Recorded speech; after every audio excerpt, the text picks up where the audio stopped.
Skeletal formula আঁকা আমাদেরকে শিখতে হবে। দেখো স্কেলিটাল ফর্মুলা যেমন আমি তোমাকে বলি, ধরো CH2 CHCl CH double bond CH CH COOH CH2OH। আমি একবার একটু কঠিন ফর্মুলা দিয়ে শুরু করব। এখন শোনো, স্কেলিটাল ফর্মুলা ড্র করার সিস্টেম হচ্ছে তুমি কার্বন আর হাইড্রোজেন গুলোকে ভ্যানিশ করে দিবে, মানে যেখানেই কার্বনের সাথে হাইড্রোজেন কানেক্টেড ওইটা ভ্যানিশ, আর বাকি সব কিছু থাকবে। যেমন এই যে এখানে কার্বন হাইড্রোজেন আছে, এটা ডট দিয়ে ভ্যানিশ করে দিবে। এই তার মানে এখানে একটা কর্নার, এই কর্নার মানে এই কার্বন আমি দিয়ে দিচ্ছি, এটা ধরো 1, এটা 1। এখানে আরেকটা কার্বন হাইড্রোজেন, এটাও ভ্যানিশ।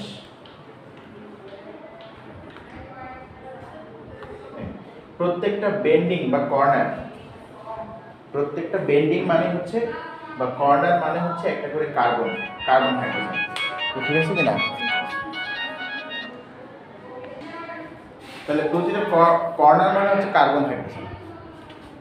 তাহলে corner corner corner corner corner corner corner corner corner. এখানে আবার ডাবল বন্ড আছে, হ্যাঁ ঠিক আছে। এই কার্বনের সাথে আবার Cl আছে, তো Clটা দেখাতে হবে। শুধু কার্বন হাইড্রোজেন গুলো ভ্যানিশ আর সব থাকবে। এখানে এই কার্বনের সাথে আবার কি OH, ওটা দেখাতে হবে। এই কার্বনের সাথে মানে এই কর্নারের সাথে আর একটা কার্বন,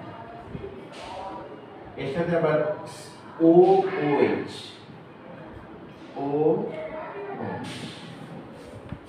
তাহলে এই জিনিসটার স্কেলিটাল ফর্মুলা এটা। ঠিক আছে কিনা? এইভাবে করে স্কেলিটাল ফর্মুলা আমাদেরকে আঁকানো শিখতে হবে। ঠিক আছে কিনা? আচ্ছা, তাহলে এটা ক্লিয়ার হয়েছে তো? তাহলে যদি স্কেলিটাল ফর্মুলা দেওয়া থাকে তো সেখান থেকে আমরা অ্যাকচুয়াল ফর্মুলা আবার আঁকতে পারবো না? যেমন এই যে ডট মানে একটা কার্বন, তো এই আচ্ছা একটা কার্বন কয়টা বন্ড করে? 4টা। তো এই কার্বনের 2টা বন্ড দেখাচ্ছে, তাহলে আর বাকি 2টা বন্ড কার সাথে ছিল? হাইড্রোজেনের সাথে, তাই না? হ্যাঁ, এটা খুব সহজ।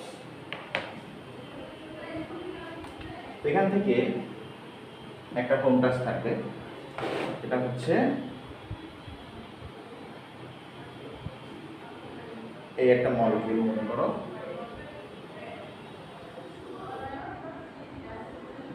এই একটা মলিকিউল, এই মলিকিউলটার এই স্ট্রাকচারাল ফর্মুলা আঁকাবা। এটা স্কেলার ফর্মুলা, এটা স্ট্রাকচারাল ফর্মুলা আঁকাবা। তারপর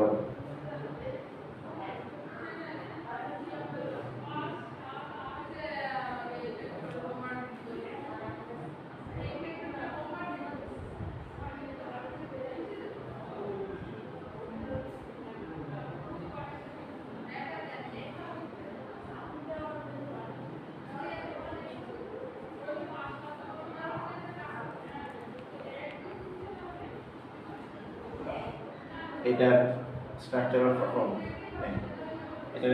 ফর্মুলা আঁকাবা। আচ্ছা, এখানে একটা কর্নার আছে, তার মানে এটা কি?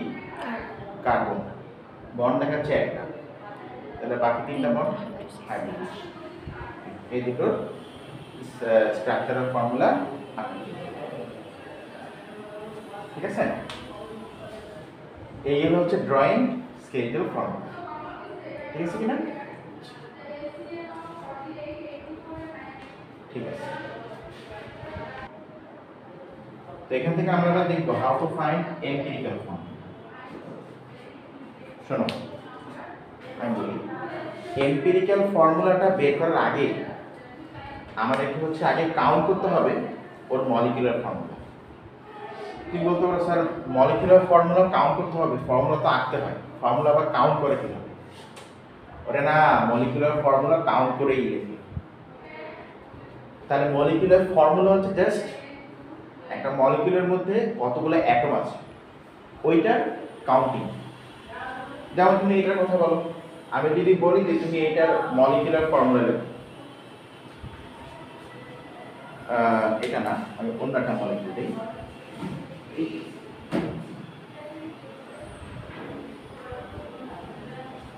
ধরো আমি যদি বলি যে CH2 CH2 CH CH OH OH, ধরো আমি তোমাকে বললাম যে এটা তো একটা স্ট্রাকচারাল ফর্মুলা, তুমি এটার স্কেলার ফর্মুলা আঁকো। তাহলে ডট ডট ডট ডট, চারটা ডট,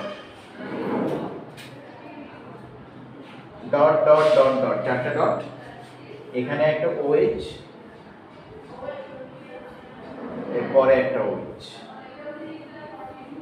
যাই হোক, তুমি এবার আমি তোমাকে, এটা তো হচ্ছে এটার স্কেলার ফর্মুলা, এখন আমি বললাম তুমি এটার মলিকিউলার ফর্মুলা বলো। তাহলে মলিকিউলার ফর্মুলা আগে বলো, কার্বন কাউন্ট করো কয়টা? চারটা। তাহলে এইটার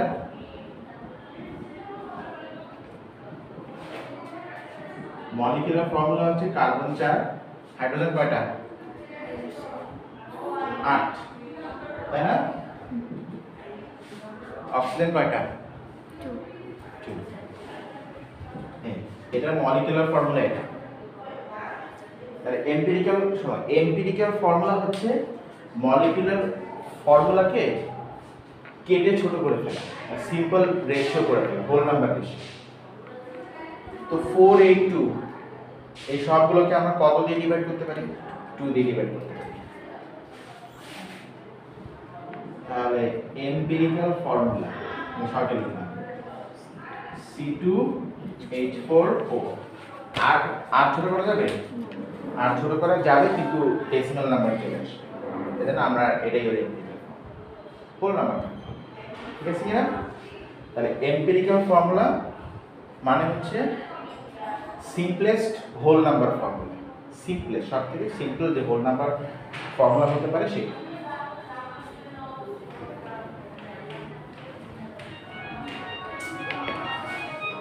আচ্ছা, আমরা যখন 8টা 9টা পর্যন্ত আসছি, তাহলে এম্পিরিক্যাল ফর্মুলা হচ্ছে a formula with simplest whole number ratio. ঠিক আছে কিনা? আচ্ছা, তো কয়েকটা এম্পিরিক্যাল ফর্মুলা আমি হোমওয়ার্ক দিয়ে দেবো, তোমরা দেখি তোমরা এইটার এম্পিরিক্যাল ফর্মুলা বের করো। তো ধরো বললাম CH2 CH2 OH OH Cl Cl, এটার মলিকিউলার ফর্মুলা লেখো, এটার এম্পিরিক্যাল ফর্মুলা লেখো।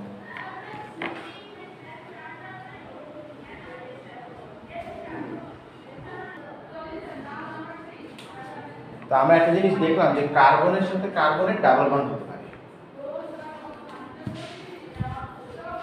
তো কার্বনের সাথে কার্বনের ডাবল বন্ড মানে এটা কিন্তু হচ্ছে অ্যালকিন।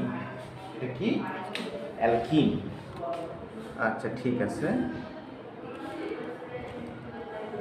এটা হচ্ছে অ্যালকিন। তো এই অ্যালকিনে হচ্ছে আমাদের এখন যেটা টার্গেট সেটা হচ্ছে অ্যালকিনের রিঅ্যাকশন কি সেটা আমাদের জানতে হবে, আর এই অ্যালকিনটা আমরা তৈরি করব সেটা আমাদের জানতে হবে। ঠিক আছে, শোনো, একটা জিনিস আমি এখানে করি, অ্যালকিন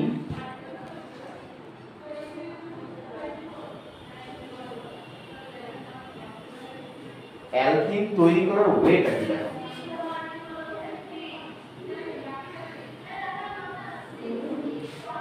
ধরো আচ্ছা এটা আমরা জানি সিঙ্গেল বন্ড তো মানে সিগমা, এটা sigma bond sigma bond sigma bond sigma sigma sigma, but এখানে তুমি কাও sigma sigma sigma sigma sigma এখানে একটা পাঁচ, তাহলে এখানে সিগমা কয়টা? 7টা। আর এখানে সিগমা কয়টা? 5টা। তাহলে এই অ্যালকিনটা তৈরি করতে গেলে দুইটা সিগমা বন্ড ভ্যানিশ করতে হবে, ছিল 7টা হয়ে যায় 5টা, আর একটা পাই বন্ড আনতে হবে, মানে দুইটা সিগমা বন্ডকে সরাই দিয়ে একটা পাই বন্ড নিয়ে আসতে হবে। তো সরাই দেওয়া মানে কি? একদম আমি একদম নাই করে দিলাম, একদম নাই করে দেওয়া মানে হচ্ছে এলিমিনেট। তাহলে তুমি যদি এই এরকম সিঙ্গেল বন্ডের মানে সিগমা বন্ডের কম্পাউন্ড থেকে বা সিঙ্গেল বন্ডের কম্পাউন্ড থেকে তুমি যদি অ্যালকিন বানাতে চাও, তাহলে তোমাকে এখানে যে রিঅ্যাকশনটা করতে হবে সেটা হচ্ছে এলিমিনেশন। কি রিঅ্যাকশন করতে হবে? এলিমিনেশন। কেন এখানে এটা আমরা এলিমিনেশন কি করে বুঝলাম? এখানে সিগমা আছে, এখানে সিগমা নাই, মানে সিগমা ভ্যানিশ হয়ে যাচ্ছে, দুইটা সিগমা চলে যাচ্ছে। তো চলে যাচ্ছে মানে এলিমিনেট, বাদ হয়ে যাচ্ছে। এখন এই এলিমিনেশন করার উপায় আমাদের জানতে হবে। শোনো, এই এলিমিনেশন করা যায় দুইটা কম্পাউন্ড থেকে। কয়টা কম্পাউন্ড থেকে? দুইটা কম্পাউন্ড। একটা হচ্ছে আমরা বলি হ্যালোজেন। হ্যালোজেন যদি থাকে তাহলে এলিমিনেট করা যায়। আর হচ্ছে অ্যালকোহল যদি থাকে তাহলে এলিমিনেট করা যাবে। তো আমরা হচ্ছে আমাদের এই উইকের যে টার্গেট সে অনুযায়ী আমরা জাস্ট এটা করবো, হ্যালোজেন থাকলে আমরা এলিমিনেট কিভাবে করবো। আচ্ছা তুমি একটা জিনিস খেয়াল করো, আবার একটু খেয়াল করো এখানে বেসিকটা। এই কার্বনের সাথে সিগমা বন্ড ছিল কয়টা? এই কার্বনের সাথে সিগমা বন্ড কয়টা? এখন এই কার্বনের সিগমা বন্ড কয়টা? মানে এই কার্বন থেকে একটা সিগমা বন্ড চলে গেছে।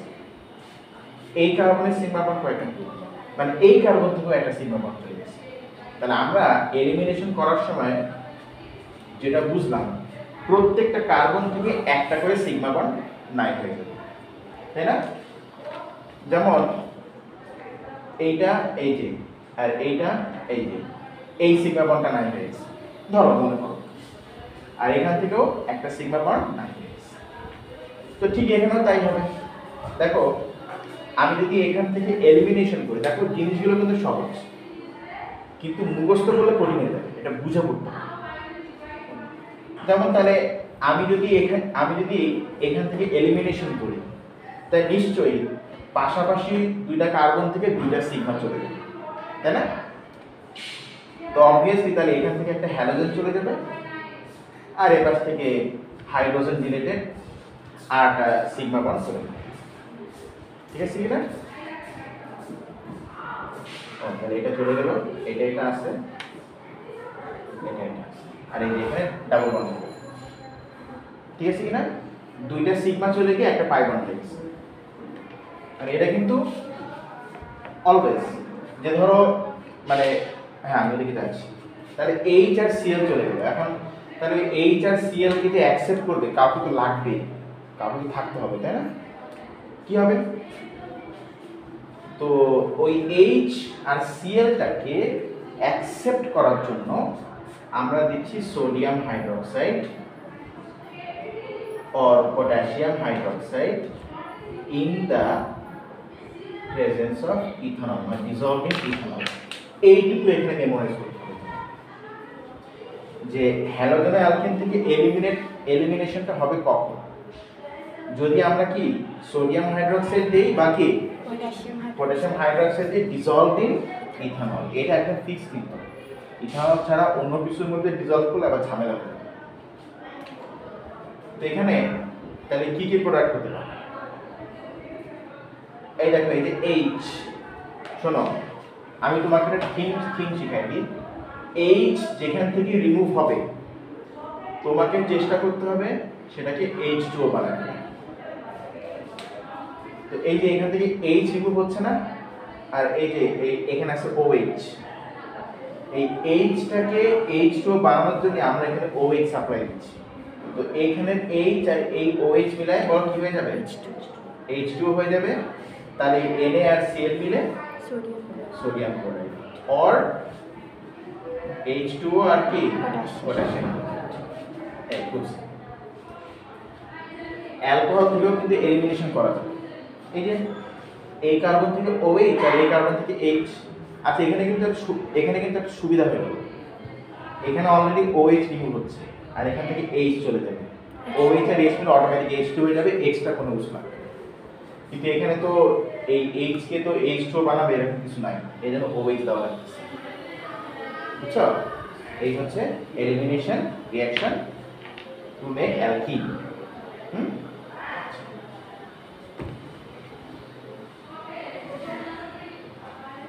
আচ্ছা এলিমিনেশন করা মানে হচ্ছে বাদ দিয়ে দাও। তাহলে এলিমিনেশনের উল্টা অ্যাডিশন। অ্যাডিশন মানে সিগমা বন্ডকে ভেঙে আবার নতুন করে পাই বন্ড নিয়ে আসে, তাই না? যেমন আমি যদি মনে করো এখান থেকে ওই দিকে চিন্তা করি, খেয়াল করো আগে দিন দেখো, আমি যদি এখান থেকে ওই দিক চিন্তা করি তাহলে এখানে সিগমা বন্ড টোটাল 1 2 3 4 5 পাঁচটা সিগমা বন্ড। এই কার্বনের সিগমা বন্ড 3টা, এই কার্বনের সিগমা বন্ড 3টা, কিন্তু এটা তো ওরার মধ্যে কমন, যাই হোক। তাহলে এই কার্বনের সিগমা বন্ড এখন 3টা, বাট এখানে 4টা সিগমা। তাহলে কি একটা সিগমা বেড়ে গেল, মানে নতুন কিছু আসছে, এসে অ্যাড হচ্ছে। তো এই জন্য যদি আমরা পাই বন্ডকে সিগমা বন্ড বানাই দিই ভেঙে, সেটা আবার অ্যাডিশন। সেটা কি রিঅ্যাকশন বলো? অ্যাডিশন। আর এই অ্যাডিশন রিঅ্যাকশন হওয়ার, অ্যালকিনের মধ্যে অ্যাডিশন রিঅ্যাকশন হওয়ার বেসিক কোনো কন্ডিশন নেই, জাস্ট এক করে দিলেই হয়ে যায়। কেন? কারণটা হচ্ছে এই যে পাই বন্ডটা না, এই পাই বন্ডটা কি পাই বন্ড হচ্ছে উইক, এমনি ভেঙে যায়। এই জন্য এক্সট্রা কোনো কন্ডিশন এখানে দেওয়া কি লাগে না। এখন এখানে যে ব্যাপারটা,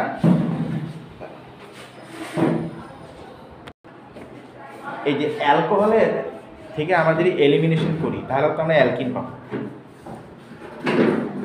তো একটা কার্বন থেকে একটা সিগমা বন্ড চলে যাবে, তার পাশের কার্বন থেকে আরেকটা সিগমা বন্ড চলে যাবে।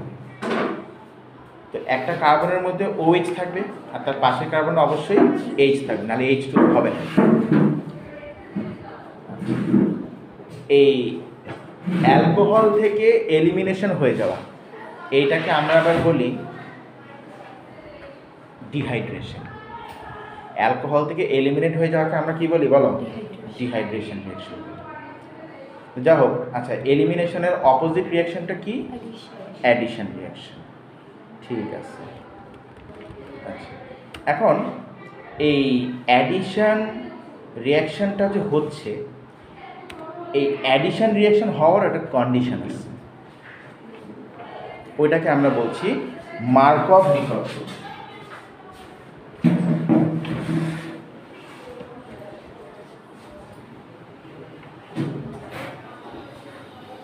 অ্যাডিশন রিঅ্যাকশন হওয়ার কন্ডিশনটা হচ্ছে আমরা বলছি মার্কভ-নিকভ রুল।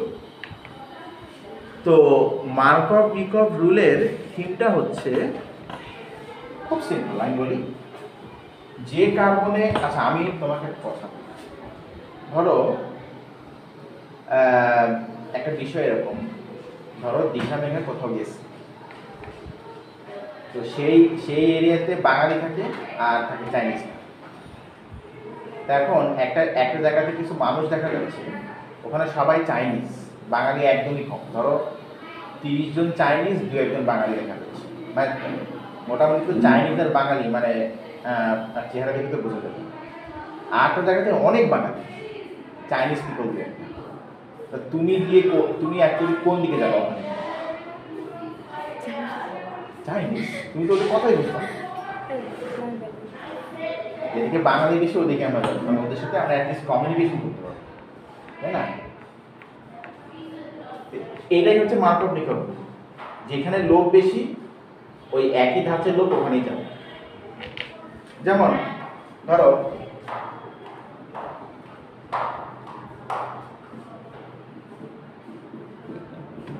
H CH3 আমি যদি বলি তোমাকে এখানে অ্যাডিশন করতে হবে, অ্যাডিশন মানে একটা পাই বন্ডকে ভাঙতে হবে, ভেঙে নতুন সিগমা বন্ড আনতে হবে, তাই তো? তাহলে তো অ্যাডিশন হচ্ছে। তাহলে এই যে CH3, এই যে CH3, এই যে CH3, এই যে H, এই একটা সিগমা, এই একটা সিগমা। এখন আমি হচ্ছে এই জিনিসটাকে আমি এখানে অ্যাড করছি, এই হাইড্রোজেনটা কোন কার্বনে অ্যাড হবে আর ক্লোরিনটা কোন কার্বনে অ্যাড হবে। অবভিয়াসলি যে কার্বনের হাইড্রোজেন বেশি, হাইড্রোজেন ওখানে গিয়ে অ্যাড হবে। এই কার্বনে হাইড্রোজেন কয়টা? না, এই কার্বনে কোনো হাইড্রোজেন নাই। এই হাইড্রোজেন তো এই কার্বনের সাথে, এই হাইড্রোজেন তো এই কার্বনের সাথে। তাহলে এই দুটো কার্বনের মধ্যে কোথায় হাইড্রোজেন বেশি? এই যে এটাতে একটা হাইড্রোজেন আছে, আর এই কার্বনে কোনো হাইড্রোজেন নেই। তাহলে এই হাইড্রোজেনটা এসে এখানেই অ্যাড হবে, আর ক্লোরিনটা এসে এখানে। তো মনে করো অনেক সময় কিছু ওই থাকে না, মানে কিছু লোক আছে যারা অনেক হচ্ছে মানে অ্যাডভেঞ্চারাস, তারা হচ্ছে কি ওই চাইনিজদের মধ্যে ঢুকে যাবে, যে দেখি কিছু বুঝি কিনা। তো ওই রকম, হ্যাঁ এরকম যে একটা পিস আছে, তো ওই রকমও দু একটা কম্পাউন্ড তৈরি হবে, কিন্তু ওগুলো মাইনার। যেমন এটা ধরো 100টা কম্পাউন্ড তৈরি হলো, তার মধ্যে 90% হবে এটা, আর 10% হবে অপোজিট। বুঝছো? এই হচ্ছে কথা। তাহলে মার্কভ রিকভারি রুলটা কি বলছে? Hydrogen is added to the carbon which contains more hydrogen। বা আমরা এক কথা বলতে পারি, শোনো আমি তোমাকে বলি, যে কার্বনে যত কম কার্বন সেটা লোয়ার ডিগ্রি কার্বন। যেমন এই কার্বনের সাথে কার্বন অ্যাটাচ কয়টা? একটা, মানে এখানে এখন একটা দুইটা, তাহলে আর এখানে কার্বন অ্যাটাচ কয়টা? একটা দুইটা তিনটা ওর সাথে। তাহলে এটা 3টা কার্বন অ্যাটাচ, তাহলে 3 ডিগ্রি। এটা 2টা কার্বন অ্যাটাচ, তাহলে 2 ডিগ্রি। একটু আগে কিন্তু এটা ছিল 1 ডিগ্রি আর এটা ছিল 2 ডিগ্রি। কেন? পাই বন্ড থাকলে ওটা ধরতে হয় না। তাহলে ওর সাথে কার্বন অ্যাটাচ সরাসরি কয়টা? জাস্ট অনলি সিগমা দিয়ে একটা, এই জন্য তখন বলছিলাম এটা 1 ডিগ্রি। আর এর সাথে কার্বন অ্যাটাচ কয়টা? জাস্ট সিগমা দিয়ে দুইটা, এই জন্য এটা 2 ডিগ্রি। আর এর সাথে এখন সিগমা দিয়ে কার্বন অ্যাটাচ কয়টা? দুইটা, এই জন্য এখন এটা হয়ে গেছে 2 ডিগ্রি আর এটা হয়ে গেছে 3 ডিগ্রি। তো hydrogen gets attached to lower degree carbon, মনে রাখবেন, লিখে রাখবেন। হাইড্রোজেন গেটস অ্যাটাচড টু কি? Lower degree.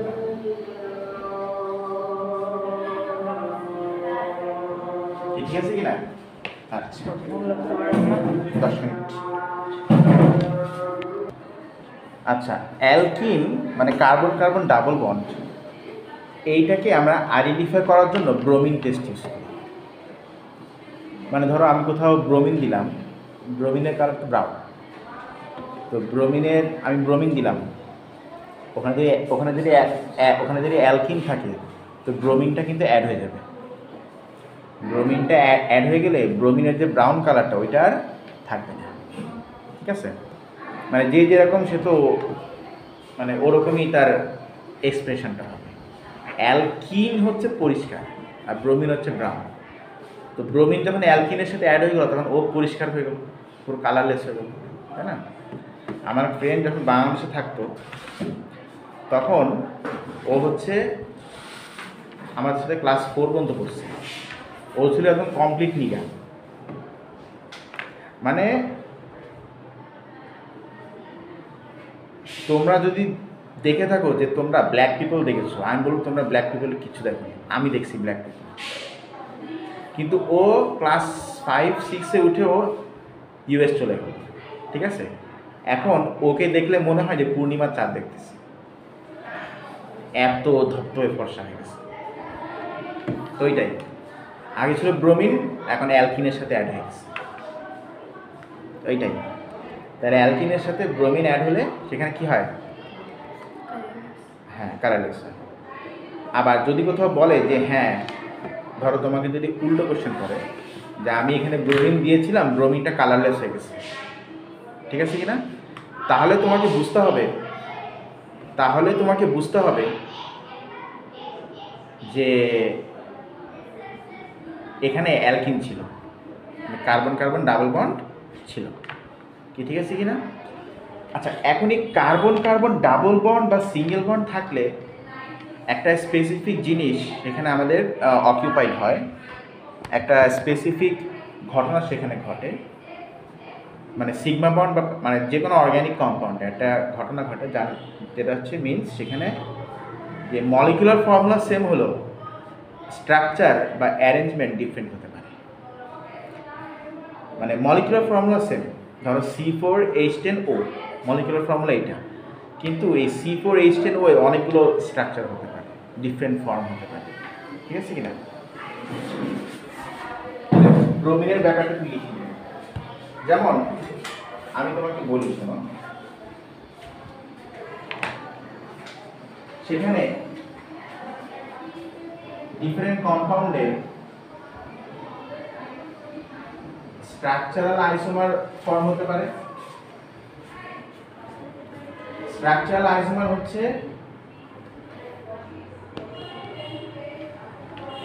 পিএফসি, এই তিন রকম পজিশন ফাংশন চেইন, ঠিক আছে কিনা? অর স্টেরিও আইসোমার হতে পারে। স্টেরিও আইসোমার হচ্ছে গো, জিওমেট্রিক আর অপটিক্যাল। জিওমেট্রিক আর যেমন আমি একটা সিম্পল এক্সাম্পল দেখ, মনে করো, ধরো আমি বললাম যে কার্বন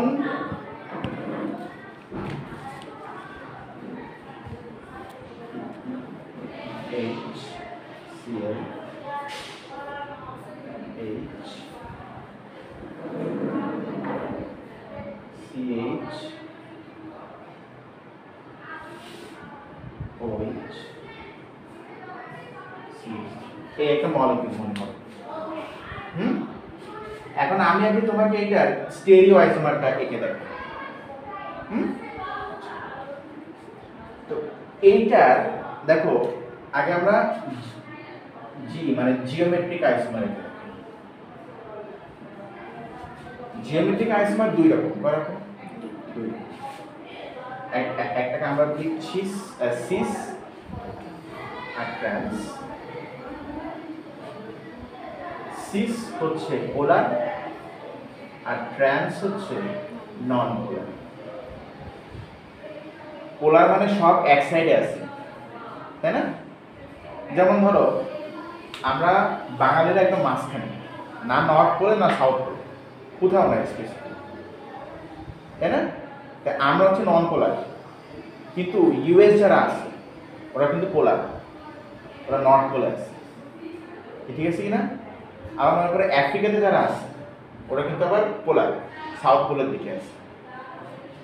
এর জন্য ওদের কালার সব হয় টোটালি হোয়াইট না টোটালি ব্ল্যাক, বাট আমরা মাঝখানে মিক্সচার আছে, তাই না? হাফ বাংলাদেশ নর্থ পোলের দিকে, হাফ বাংলাদেশ সাউথ পোলের দিকে। আচ্ছা, তো আমরা কি এটা জিওমেট্রিক আইসোমার? শোনো, জিওমেট্রিক আইসোমার, এই জিওমেট্রিক আইসোমারটা তুই মনে রাখবা, এটা অ্যারাইজ করে তখন যখন সেখানে কার্বন কার্বন ডাবল বন্ড। এটা বলো কখন অ্যারাইজ করে? যখন কি সেখানে কার্বন কার্বন ডাবল বন্ড। কারণ কার্বন কার্বন ডাবল বন্ড থাকলে, কার্বন কার্বন ডাবল বন্ড থাকলে সেখানে সেখানে ওই মলিকিউলটা, আচ্ছা হ্যাঁ, কার্বন কার্বন ডাবল বন্ড থাকলে সেখানে ওই বন্ডিং আর ঘটতে পারে না, কি ঠিক আছে কিনা? সিগমা বন্ড আছে না, সিগমা বন্ড কিন্তু ঘুরতে পারে, কিন্তু এখানে যদি এরকম দুটো বন্ড পরপর থাকে এরকম লাইক দিস, এরকম ভাবে, ঠিক আছে কি না, তাহলে এটা কিন্তু আর ঘুরতে পারবে না। যেমন এখানে তুমি দেখো, এখানে এই যে এইটার, আমি যদি এইটার সিস্টেন্স রাখতে চাই, এই যে ডাবল বন্ড, তাহলে এই ডাবল বন্ড পজিশনে সিস্টেন্স হবে, এখানে এইচ, এখানে এইচ দিলাম, এখানে সিএল, আর বাকি পার্টটা আমি একসঙ্গে লিখে দিই। বলো, কার্বন দুইটা, তাই না? কার্বন দুইটা, হাইড্রোজেন কয়টা? পাঁচটা, আর অক্সিজেন একটা, তাই না? তো এটা কিন্তু সিস, কেন? হাইড্রোজেন গুলো সব একদিকে, ওয়ান সাইডে, সো এটা সিস মানে পোলার, মানে হাইড্রোজেন গুলো সব একটা সাইডের দিকে, পোলার, তাই না? আমি যদি বলি তুমি এটা ট্রান্স আঁকো,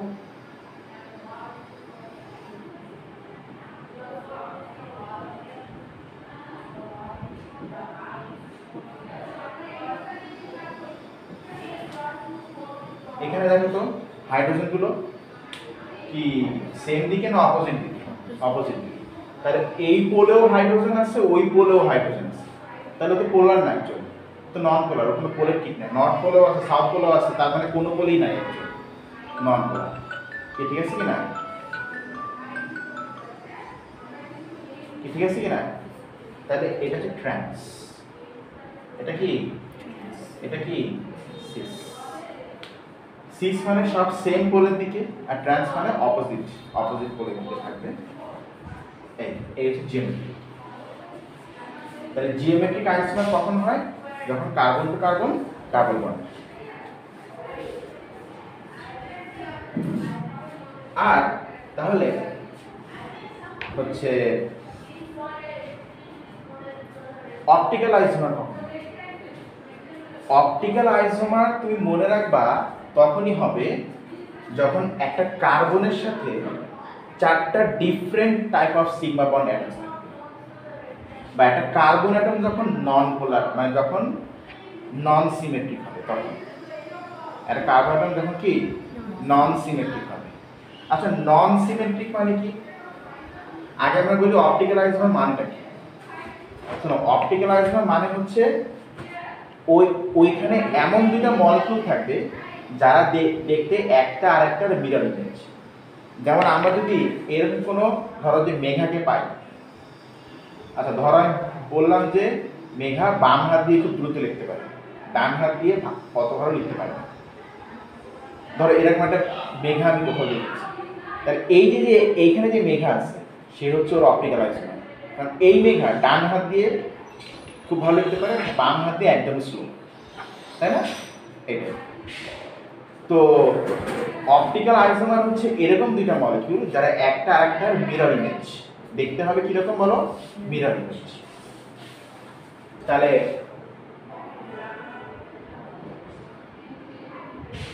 molecules R mirror image,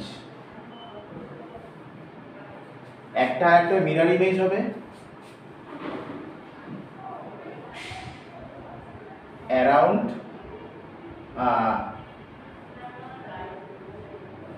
around an asymmetric carbon with all sigma bonds। এই কার্বনটাকে আমরা বলছি চালার কাইরাল কার্বন। কোন কার্বন? কাইরাল। আচ্ছা, তাহলে এই কার্বনে অপটিক্যাল আইসোমার হবে কিনা?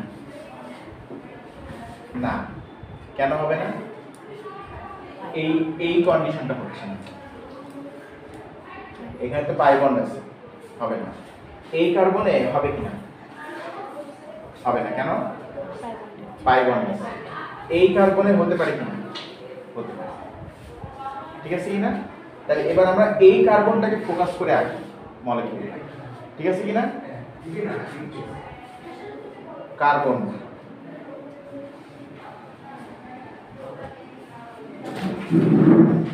আচ্ছা, তো এখানে বলো তো কি আছে? আমি এইটাকে আমি এই পুরো জিনিসটাকে এই সিগমা বন্ডের আন্ডারে নিয়ে নিচ্ছি। কার্বন 2টা, হাইড্রোজেন 2টা, ক্লোরিন 1টা। কার্বন 2টা, হাইড্রোজেন 2টা, ক্লোরিন 1টা। আচ্ছা, আর কি আছে এখানে? OH। আর কি আছে? CH3।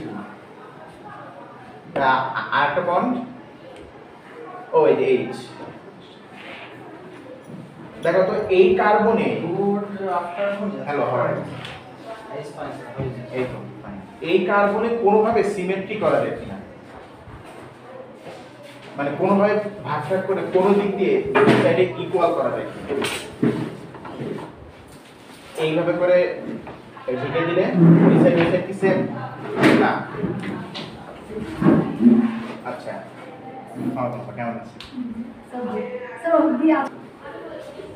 আচ্ছা, এইভাবে করে আমি যদি এই দুটো বন্ডকে ঢেকে দিই তাহলে কিন্তু ওই সাইড সেম হচ্ছে। আচ্ছা, আমি যদি এই দুটো বন্ডকে ঢেকে দিই তাহলে কিন্তু ওই সাইড সেম হচ্ছে না।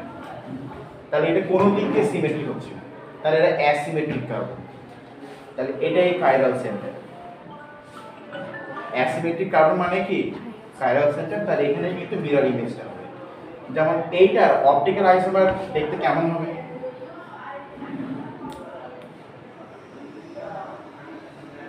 C2H2Cl H, আর এইটা কি তো ডান সাইডটা কি হয়ে যাবে? বাম সাইড হয়ে যাবে CH3, আর বাম সাইডটা কি হয়ে যাবে? ঠিক আছে কিনা? আচ্ছা, এখানে কাইরাল সেন্টার হবে কিনা? আমরা এটা আঁকি। কার্বন, আচ্ছা, এই পুরো জিনিসটাকে আমি একটা সিগমার আন্ডার নিয়ে নিই। আগে তো 3টা হাইড্রোজেন তো আঁকাই।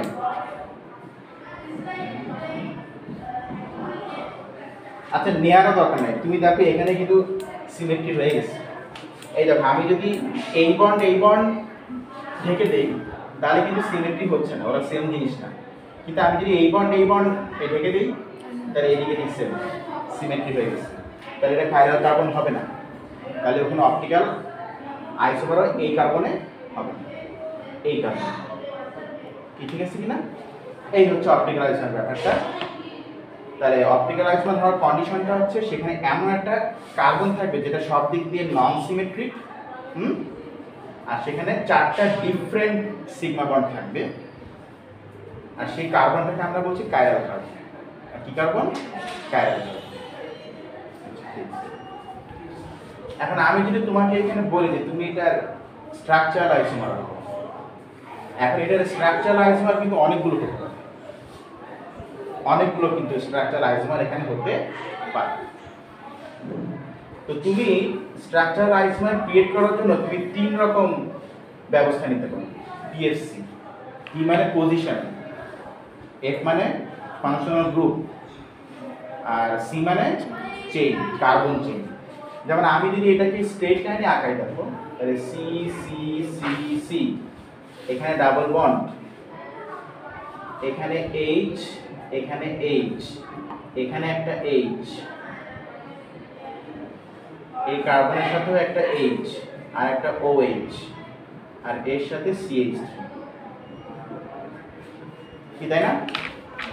তো চেইন বলতে কার্বন চেইন। খেয়াল করো, আমি কিন্তু এই চেইনের মধ্যেই চেঞ্জ আনতে পারি। কিরকম ভাবে? এই দেখো,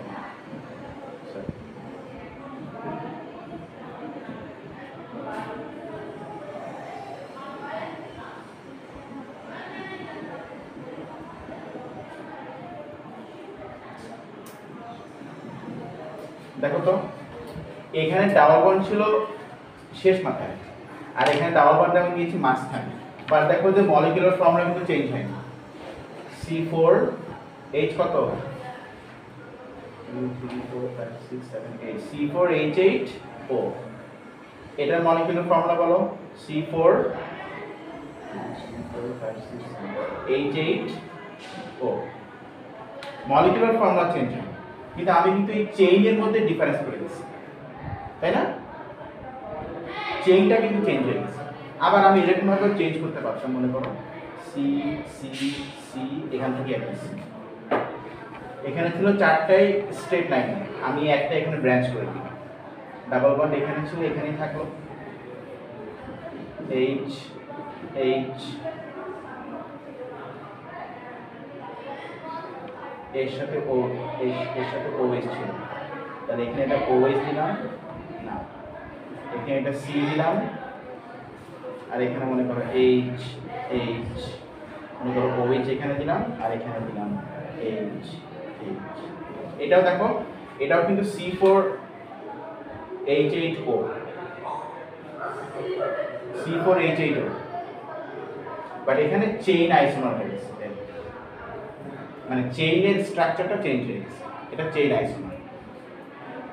আর ফাংশনাল PFC চেইনটা গেল, বাট এইটাকে আমরা পজিশন আইসোমার বলতে পারি, ডাবল বন্ড ছিল আগে, এখন চলে আসছে পরে, পজিশন আইসোমার বলতে পারি। এটাকে আমরা পজিশন আইসোমার বলতে পারি। আগে ছিল মাঝখানের কার্বনে OH-টা, এখন চলে আসছে শেষের কার্বনে OH, তাই না? সো পজিশন আইসোমার এখানে বলতে পারি। আর এফ মানে ফাংশনাল গ্রুপ আইসোমার মানে হচ্ছে ফাংশনাল গ্রুপটাই চেঞ্জ হয়েছে, ফাংশনাল গ্রুপটাই, যেমন এইটার ফাংশনাল গ্রুপ আইসোমার কিরকম হবে দেখো তো, খেয়াল করো, 2 3 4, H H H H H H,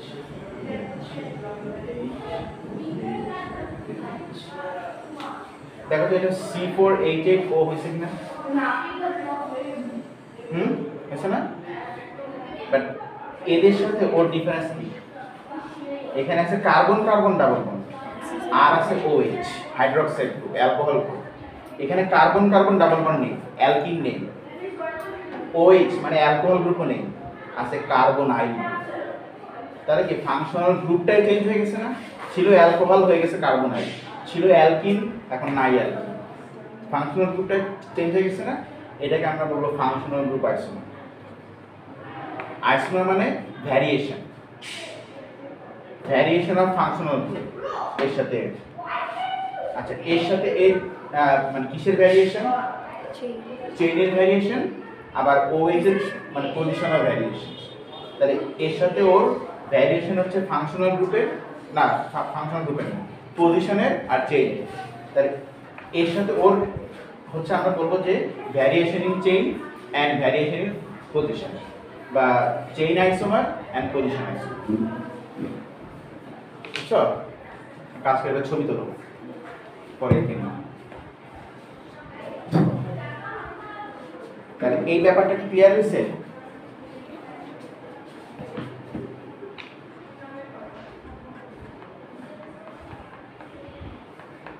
আচ্ছা একটু